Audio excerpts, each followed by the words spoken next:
الحمد لله رب العالمين والعاقبة للمتقين ولا عدوان إلا على الظالمين وأشهد أن لا إله إلا الله وحده لا شريك له ولي الصالحين وأشهد أن محمدًا عبده ورسوله وصفيه من خلقه وحبيبه اللهم صل وسلم وزد وبارك عليه وعلى آله وصحبه ومن اتبعهم بإحسان إلى يوم الدين أما بعد أحبتي الكرام mes chers frères et sœurs en cette heure bénie nous allons aborder le thème du bienfait de l'épreuve. Du bienfait de l'épreuve. Chacun d'entre nous vit des épreuves et personne ne peut le nier. Grand, petit, homme, femme, qu'il soit bercé dans les sciences religieuses ou qu'il soit ignorant. Chacun d'entre nous est éprouvé dans ce bas monde. Et l'épreuve fait partie des lois divines. Les épreuves que vivent les humains sur terre ont plusieurs rôles. Un, d'effacer les péchés, d'évaluer la foi de chacun, d'élever la personne en degrés. Les épreuves permettent de distinguer le bon du mauvais, le véridique du menteur et le croyant de l'hypocrite. Allah tabaraka wa ta'ala, en parlant des épreuves, a dit dans Surat al-Baqarah, Surat 2, verset 155, très certainement, nous vous éprouverons par un peu de peur. Un peu. Allah subhanahu wa ta'ala, par sa miséricorde, a dit un peu de peur, de faim, et de diminution de biens, de personnes et de fruits. Et fait la bonne annonce aux endurants, qui, lorsqu'ils sont touchés par un malheur, qu'est-ce qu'ils disent? Nous appartenons à Allah, et c'est envers lui que nous retournerons. Inna lillahi wa inna ilayhi raji'un. Et Allah tabaraka wa ta'ala dit dans Surat al-Anbiya, Surat 21, verset 35, nous vous éprouverons par le mal et par le bien à titre de tentation. Même le bien, c'est une épreuve. Sache que si tu es riche, cette richesse est une épreuve. Sache que si tu es en bonne santé, cette bonne santé est une épreuve. Nous vous éprouverons par le mal et par le bien à titre de tentation, et c'est à nous que vous serez ramenés. Et Allah tabaraka wa ta'ala dit dans Surat al-Ankabut, Surat 29, versets 1 et 2, Alif Lam Mim, est-ce que les gens pensent qu'on les laissera dire nous croyons sans les éprouver? Ya akhi, mon frère, ma sœur, ya ukhti, à partir du moment où tu as dit je crois en Allah, tu seras mis à l'épreuve. Allah tabaraka wa ta'ala a dit, est-ce que les gens pensent qu'on les laissera dire nous croyons sans les éprouver? Et Anas radiallahu anhu a dit, le prophète alayhi salatu wa sallam a dit, quand Allah veut du bien de son serviteur, il lui accélère son châtiment dans ce monde. Médite bien sur ce hadith. Quand Allah veut du bien de son esclave, il lui accélère son châtiment dans ce monde. Au lieu de le châtier dans l'au-delà, il le châtie sur terre. Il fait que ses épreuves se multiplient, qu'il sort d'une souffrance vers une autre souffrance, d'une épreuve vers une autre épreuve. Quand Allah veut du bien de son esclave, il lui accélère son châtiment dans ce monde. Et quand il veut du mal de son esclave, de son serviteur, il s'abstient de le châtier pour sa faute jusqu'à ce qu'il en reçoive sa punition entière le jour de la résurrection. Allahumma sallim sallim. Le prophète alayhi salatu wa sallam a dit aussi, la grandeur de la récompense va de pair avec la grandeur de l'épreuve. La grandeur de la récompense va de pair avec la grandeur de l'épreuve. Plus l'épreuve est grande, plus ta récompense bi'idhnillah sera grande. Celui qui accepte l'épreuve avec abnégation aura la satisfaction d'Allah. Et celui qui lui oppose son mécontentement, Allah sera mécontent de lui, rapporté par At-Tirmidhi et jugé valide par Al-Albani rahimahullah. Et sachez que les personnes qui ont la foi la plus complète sont les plus éprouvées. Plus tu vas faire augmenter ta foi, plus tu vas œuvrer fi sabilillah, plus les épreuves seront lourdes. Plus elles seront lourdes et grandes. D'après Sa'ad ibn Abi Waqqas radiallahu anhu, qui dit, j'ai demandé au messager d'Allah alayhi salatu wa sallam, quels sont les gens les plus éprouvés? Il alayhi salatu wa sallam a dit, les gens les plus éprouvés sont les prophètes, puis ceux qui leur succèdent en degré. Puis ceux qui leur succèdent en degré. L'homme est éprouvé selon le degré de sa piété. Si sa foi est solide, son épreuve est encore plus dure. Et si sa foi n'est pas solide, il sera éprouvé selon le degré de sa foi. Le croyant ne cesse d'être éprouvé jusqu'à ce qu'il marche sur terre lavé de toute faute. Allahu Akbar. T'imagines? C'est-à-dire qu'Allah subhanahu wa ta'ala, avec ses épreuves, il fait quoi? Il lave tes fautes. Il lave tes fautes. Il est possible que tu aies vécu plusieurs épreuves. Rappelle-toi que dans le hadith qui est rapporté par Muslim, le prophète a dit, on amènera la personne qui a vécu le plus de misère sur terre et on la trempera ne serait-ce qu'une seule fois dans le paradis et on lui posera la question, as-tu connu sur terre la misère ou la gêne? Il dira non, ya Allah, je n'ai jamais vu la misère ni la gêne. Le fait d'être trempé une seule fois au paradis te fera oublier toutes les épreuves que tu as connues sur terre. Donc patient, et comprends que ces épreuves sont un bien, sont une ni'ma de la part d'Allah, un bienfait de la part d'Allah Azza wa Jal. Et le hadith que l'on a cité, rapporté par Tirmidhi, Ibn Majah, Darimi, Ibn Hibban, Al-Hakim et Ahmad, avec une chaîne de transmission authentique. Mes frères et sœurs, les bienfaits des épreuves sont nombreux. 1. L'épreuve efface les péchés et t'évite un grand châtiment Yawm al-Qiyamah dans l'au-delà. Selon Abu Sa'id al-Khudri radiallahu anhu et Abu Huraira radiallahu anhu an jami' al-sahaba, le prophète alayhi salatu wa sallam a dit, il n'est pas une fatigue, mais dites bien, il n'est pas une fatigue ou une maladie ou un souci ou une peine ou un mal ou une angoisse qui touche le musulman jusqu'à l'épine qui le pique sans qu'Allah ne lui efface à cause de cela une partie de ses péchés. Rapporté par Bukhari et Muslim. Subhanallah, quand tu as une tristesse, quand tu es fatigué, tu as une maladie, un souci, une peine, Allah subhanahu wa ta'ala est en train de t'effacer par cela des péchés, t'imagines? Donc au final, toute ton affaire est bonne. Au final, ta vie sur terre est, alhamdulillah, pleine de quoi? De satisfaction du destin d'Allah tabaraka wa ta'ala. Donc ça c'est premièrement, ça c'est le premier bienfait des épreuves. Deuxième bienfait, elle élève en degré le jour dernier. Il est possible que tu n'aies pas fait grand chose de bien dans ce bas monde. Cette épreuve t'élève en degré afin que tu puisses entrer au paradis et que tu puisses, Inch'Allah, jouir des plaisirs éternels. Troisièmement, elle fait sentir à la personne ses manquements dans la religion. Pourquoi? Car généralement, une épreuve ne descend que lorsqu'on commet des péchés et elle ne s'écarte de notre chemin que quand on se repent vers Allah subhanahu wa ta'ala. Donc rappelle-toi que lorsque tu as une épreuve, que tu as des manquements dans ta relation avec Allah subhanahu wa ta'ala et dans l'accomplissement des actes obligatoires et du fait de s'écarter des actes interdits. Quatrièmement, l'épreuve parmi ses bienfaits, c'est qu'elle ouvre la porte du repentir et de l'humilité envers Allah. Quatrièmement, elle ouvre la porte du repentir et de l'humilité envers Allah. Elle te permet de te réveiller de ton insouciance et faire revivre de belles adorations telles que l'invocation et l'espoir. Cinquièmement, elle renforce ta relation avec le Créateur subhanahu wa ta'ala. Sixièmement, elle fait ressentir la douleur des personnes atteintes de malheur et qui sont privées, et elle rappelle les bienfaits d'Allah. Par exemple, une maladie dont Allah subhanahu wa ta'ala t'a permis de guérir, une fois guéri, tu te rappelles des bienfaits d'Allah Azza wa Jal.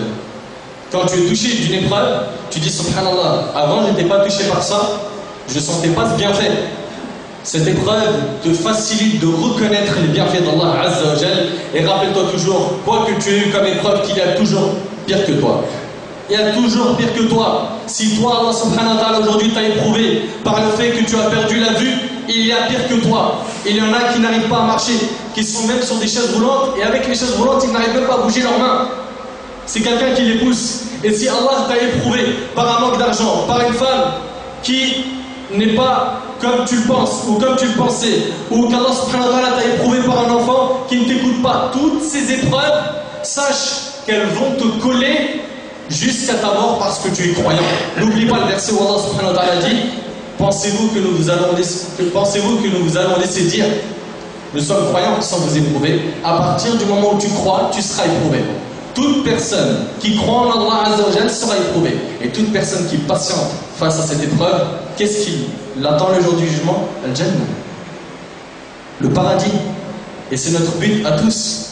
On fait ces bonnes œuvres, on fait des efforts, on vient à la mosquée, on fait des adorations, on multiplie les bonnes actions et les œuvres pieuses. Pourquoi? Pour le paradis. Pour le paradis. Donc patientez, vous qui êtes éprouvés, et sachez que la vraie patience, comme l'a dit Nabi alayhi salatu wa sallam, la vraie patience doit se manifester lors du premier choc. Dès qu'on te dit allô, tu viens de perdre quelqu'un dans ta famille, au lieu de crier, de pleurer et de blâmer Allah subhanahu wa ta'ala, comme certains ignorants le font, dis inna lillahi wa inna ilayhi raji'un, lillahi ma akhadha wa lillahi ma a'ta. Dis ce qui t'a été enseigné par le Coran et la Sunna du prophète alayhi salatu wa sallam. Donc, rappelle-toi toujours que cette épreuve te rappelle les bienfaits d'Allah. Si tu as été éprouvé par la pauvreté, rappelle-toi du moment où Allah subhanahu wa ta'ala t'avait honoré et t'avait accordé plus d'une faveur et avait fait en sorte que tu avais de l'argent, etc., etc., etc. Septièmement, parmi les bienfaits de l'épreuve, elle renforce la foi au destin. La foi au destin. Ya Orti, mon frère, ma sœur, sais-tu que cette épreuve, tu n'aurais pas pu l'éviter? Sais-tu qu'Allah subhanahu wa ta'ala a tout écrit 50 000 ans avant qu'il crée les cieux et la terre, comme c'est rapporté par l'imam Ahmed? Sais-tu qu'Allah Azzawajal a voulu que ça se passe de cette manière, mais attention, en nous laissant le libre arbitre, pour pas qu'une personne dise, bon, on n'avait pas le choix. Ou, puisque c'est comme ça, on ne fait plus rien. Non, chacun doit œuvrer et chacun lui sera facilité en fonction de ses œuvres. Chacun doit œuvrer et ne pas tout reposer sur le qadar en disant, c'est le qadar khlas, on laisse. Non, on œuvre, on bosse et on fait les causes.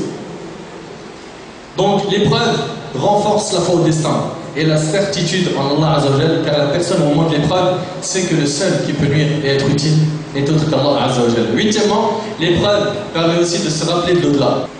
Sans les malheurs, on vouerait à la vie présente un amour excessif qui nous ferait oublier l'au-delà. Alhamdulillah qu'il y a ces malheurs pour que tu te dises, au final, ça c'est la dunya.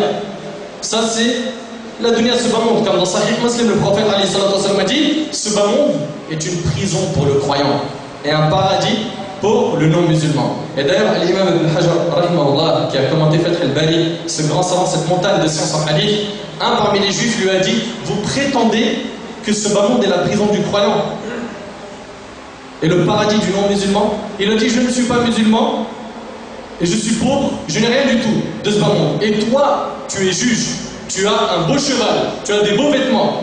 Explique-moi, comment ça se fait que ce bas monde est une prison pour toi et un paradis pour moi?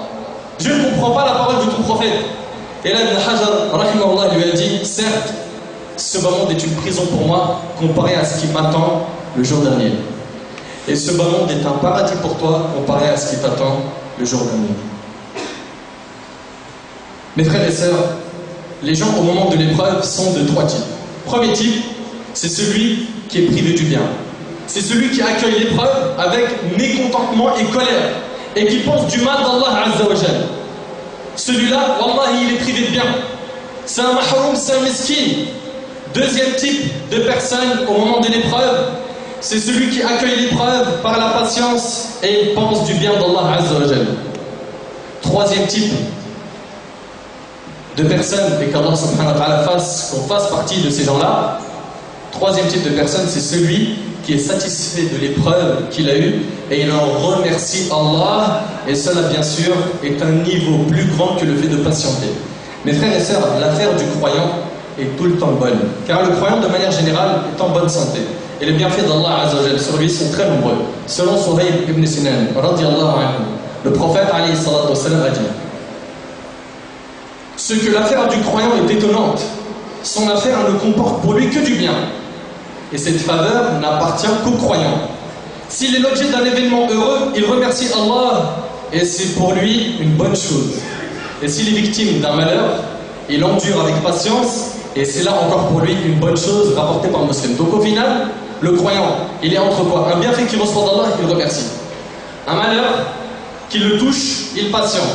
Un péché qu'il commet, il demande pardon à Allah Azzawajal. Donc son affaire est tout le temps bonne. Tout le temps. Il est tout le temps là à positiver. Tout le temps. Mes frères et sœurs, la sagesse d'Allah Azzawajal exige que généralement, c'est le croyant qui est éprouvé, et cela afin que son châtiment soit accéléré dans ce bas monde ou pour qu'il soit élevé en degré le jour dernier. Quant aux non-musulmans et les hypocrites, Allah écarte d'eux les épreuves et leur châtiment est retardé au jour dernier. D'après Abu Huraira, radiyallahu anhu, le prophète alayhi salatu wassalam a dit, le croyant est pareil à la plante que le vent, de quelque côté qu'il vienne, ne cesse de la faire pencher. Tel le croyant qui ne cesse d'être éprouvé. Le croyant, il est semblable à une plante que le vent fait bouger de tous les côtés. Et ça, c'est l'épreuve. Ça, c'est l'épreuve. Chaque croyant est éprouvé. Et regardez l'image de Nabi alayhi salatu wassalam. Quant à l'hypocrite, lui, est pareil au cèdre rigide qui ne bouge point jusqu'au moment où, d'un seul coup, il se déracine. Rapporté par Muslim. Mes frères et sœurs, l'épreuve a plusieurs images. Il y a l'épreuve dans la famille, dans la santé, dans les biens, dans les enfants, dans la religion et cette dernière est la plus dure. Et sachez que notre modèle, qui n'est autre que Mohammed sallallahu alayhi wa sallam, a été éprouvé, durement éprouvé. Et c'est notre modèle. Allah subhanahu wa ta'ala dit, vous avez en votre prophète un parfait exemple à suivre. Un parfait exemple à suivre. Le prophète alayhi salatu wa sallam a goûté à tout type d'épreuves. Il a été éprouvé dans sa famille. Il a été éprouvé dans ses enfants. Il a été éprouvé dans son honneur, dans sa richesse, dans ses biens, dans sa religion. Et il n'est pas le seul. Même les autres prophètes. Médite avec moi sur Nuh alayhi salam. Médite avec moi sur Nuh alayhi salam. Le prophète Nuh alayhi salam. 950 ans, il appelle Allah et très peu de personnes croient en lui. N'est-ce pas une épreuve? Le prophète Ibrahim alayhi salam a été jeté dans un feu. Le prophète Yunus alayhi salam a fini dans le ventre d'une baleine. Le prophète Moussa alayhi salam a été suivi et combattu par Pharaon. Tous les prophètes ont goûté à des épreuves. Zacharia, il a été tué. Yahya, tous les prophètes ont été éprouvés. Comment penses-tu que toi tu vas échapper à l'épreuve?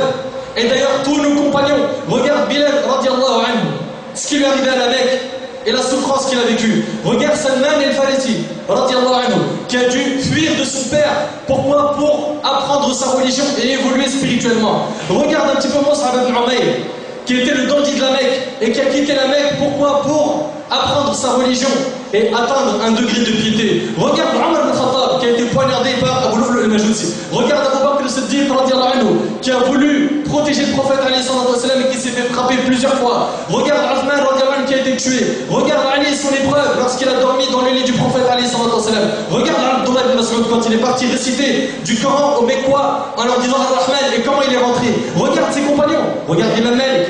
Regarde le Shafi'i. Regarde l'imam Ahmed. Regarde l'imam Abu Hanifa. Tous ont été éprouvés, tous. Regarde Cheikh l'Islam Ibn Taymiyyah rahimahullah, Ibn al-Qayyim, Ibn Kathir, Zahabi et d'autres. Ça, c'est la loi d'Allah Azza wa Jal. Tout croyant doit être éprouvé. Tout croyant doit être éprouvé. Et, on l'a dit, on répète, on a trois types de personnes. Ceux qui sont mécontents et qui rejettent l'épreuve en blâmant carrément le destin et en disant de mauvaises paroles sur Allah. D'autres qui patientent et d'autres qui sont satisfaits qu'Allah subhanahu wa ta'ala fasse qu'on soit satisfait du destin d'Allah tabarak wa ta'ala. Donc nous avons dit que le prophète alayhi salatu wassalam a été éprouvé et il a patienté. Il a pensé du bien de son Seigneur, il a accepté son destin et il n'a pas dépassé les limites de la religion d'Allah tabarak wa ta'ala. De même, mes frères et sœurs, il nous incombe lorsque l'épreuve descend sur nous que nous sachions certaines choses. Un, que cette épreuve vient d'Allah et qu'il faut l'accepter. Deux, que toi, mon frère, ainsi que toi, ma sœur, que tu ne sois pas mécontent et que tu n'insultes pas le destin. Trois, que tu fasses les causes utiles afin de repousser cette épreuve. Quatre, que tu te repens et que tu demandes pardon à Allah Azza wa Jal pour les péchés que tu as commis. Et ce qui est triste et ce qui déchire le cœur, c'est que certains parmi les musulmans, lorsqu'ils sont touchés par une épreuve, au lieu de se plaindre à Allah, ils se plaignent d'Allah. Se plaindre à Allah, c'est une adoration. Se plaindre d'Allah, c'est un grand péché. Et on en a beaucoup aujourd'hui. Mais pourquoi ça m'arrive à moi? Il sous-entend qu'Allah n'est pas sage. Il sous-entend qu'Allah est injuste en disant des paroles telles que mais pourquoi moi? Pourquoi à moi? Pourquoi mon enfant? Mais pourquoi les autres ils ont rien? Pourquoi ça n'arrive qu'à moi? Ces paroles montrent que tu n'es pas satisfait du destin d'Allah et qu'indirectement ou peut-être directement tu dis qu'Allah n'est pas juste. Alors qu'Allah subhanahu wa ta'ala a dit ô mes serviteurs dans le hadith d'Abu Dharr qui est rapporté par Muslim, je me suis interdit l'injustice et je l'ai rendu interdit envers vous-même, ne soyez pas injustes. Wahb ibn Munabbih rahimahullah, Wahb ibn Munabbih rahimahullah, c'est un parmi les deux prédécesseurs, a dit et médite bien sur cette parole en or. L'homme n'atteint une compréhension complète que lorsqu'il considère l'épreuve comme un bienfait et qu'il considère ces moments d'aisance comme une catastrophe. Je répète, l'homme n'atteint une compréhension complète que lorsqu'il considère l'épreuve comme un bienfait, une ni'ma, et qu'il considère ces moments d'aisance comme une catastrophe. Car l'éprouvé attend le moment d'aisance. Celui qui est en état d'épreuve, il sait que Allah subhanahu wa ta'ala va lui écarter cette épreuve. Certes, il se pose des fois des questions, il se dit comment, mais Allah subhanahu wa ta'ala l'a dit qu'après la difficulté vient la facilité, c'est dans le Coran. Et Nabi alayhi salatu wa sallam aussi l'a dit qu'après la difficulté il y a la facilité. Donc celui qui est éprouvé ou celle qui est éprouvée, de manière générale, elle sait qu'après l'épreuve, il y a quoi? Le moment d'aisance. Par contre, celui ou celle qui sont dans le moment d'aisance, ils savent pertinemment que l'épreuve va leur tomber dessus. Donc, être éprouvé vaut mieux que de ne pas être éprouvé. T'imagines? D'après Jabir, le prophète a dit, et regarde le mérite des épreuves que chacun d'entre nous a pu subir dans ce monde. Écoute bien.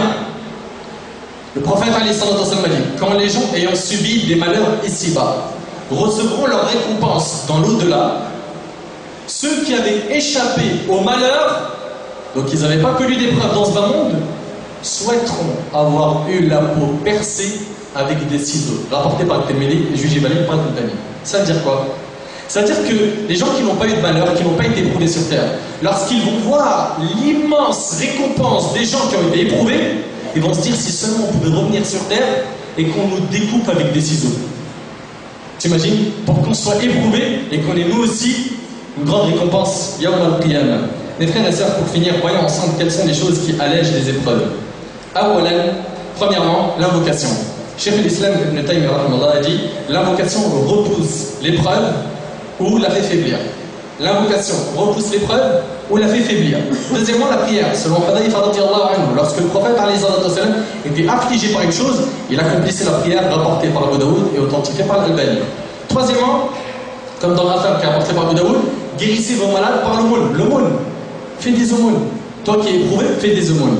Quatrièmement, la lecture du Coran.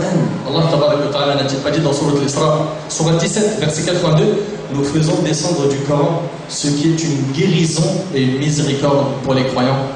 Qu'Allah Subhanahu wa Ta'ala nous permette d'accepter les épreuves et qu'Allah Azza wa Jal fasse qu'elles soient purificatrices. أسأل الله سبحانه وتعالى أن ينفعني بما قلت وأن ينفعكم بما سمعتم. هذا ما أعلم والله عز وجل أعلم.